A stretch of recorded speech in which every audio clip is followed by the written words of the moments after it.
Welcome back. In this video, we will discuss the roles and responsibilities when we are in one of the many set play scenarios. Set plays are unique from our regular sets on offense and defense, but they are still informed by our standard positions and roles. Our first set play is the kickoff. Kickoffs occur at the beginning of each quarter and after one of the teams score. They are executed in the center of the field by the midfielder and the striker. The ball must go forward on the first hit and must go to the other person in the circle. As soon as the ball is touched, the other team can enter the circle and attack the ball. After the kickoff, the ball handler must decide how to attack the defense. In this situation, the defense is primarily located in the center of the field, so it would be best to pass the ball out to the wingers and have them penetrate in their lanes and then execute a crossing pass into the scoring zone. Throw-ins occur whenever the ball rolls out of bounds on the sidelines. The winger on the side of the field in which the ball went out of bounds will perform the throw-in. The best place to throw the ball is down the line toward our scoring zone. The quicker we get set and throw the ball, the greater chance the other team is not ready and we can move the ball more easily. The striker will go upfield ready to receive the ball.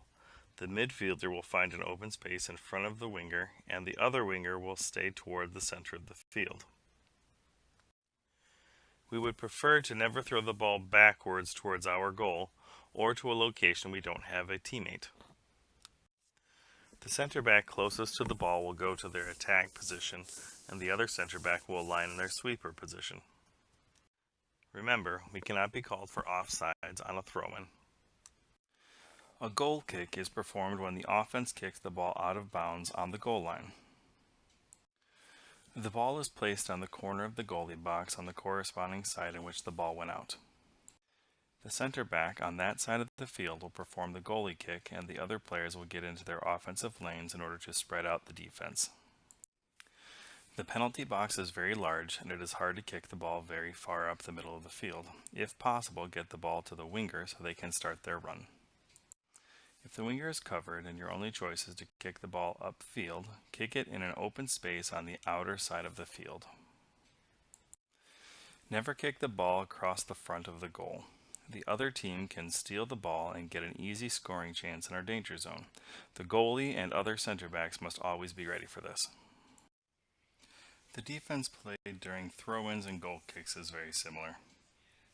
The striker, midfielder, and wingers will mark the opponent, and the center backs will play zone defense to protect the danger zone.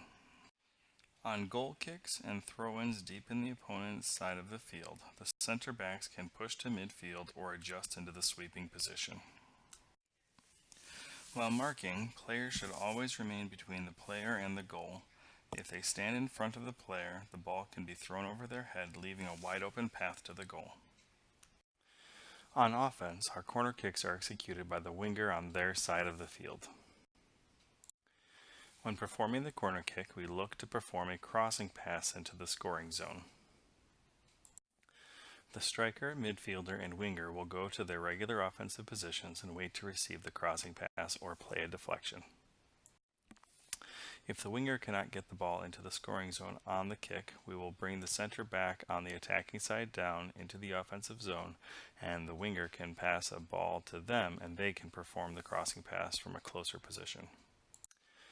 In this scenario, we will have 4 offensive players against the entire 7 players on the other team. Be prepared for the set play to be unsuccessful. If we are unable to score, one person must become the first defender in order to slow down the other team, and everyone must run straight back to the danger zone until everyone can recover. The offense performs a corner kick when the defense kicks the ball out of bounds on the goal line. Players should be marking an opponent in their appropriate defensive zone by aligning themselves within arm length and just behind the opponent. The center backs will remain in zone defense and protect the danger zone.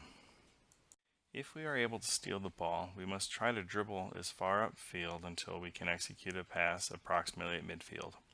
If we just try to kick the ball out of the danger zone, the other team will be waiting there to take it right back in. Very few girls at this level can kick the ball from the corner into the goalie box. Be prepared to play the ball off of a deflection. That concludes the brief summary of our set play scenarios. The many scenarios will primarily be practiced during in-game situations. Please be sure to review your responsibilities so we can be more effective in games. As the season goes by, these concepts will be easier to understand. In our next video, we will introduce some ways to help develop individual skills in order to improve in-game situations. Thank you for watching.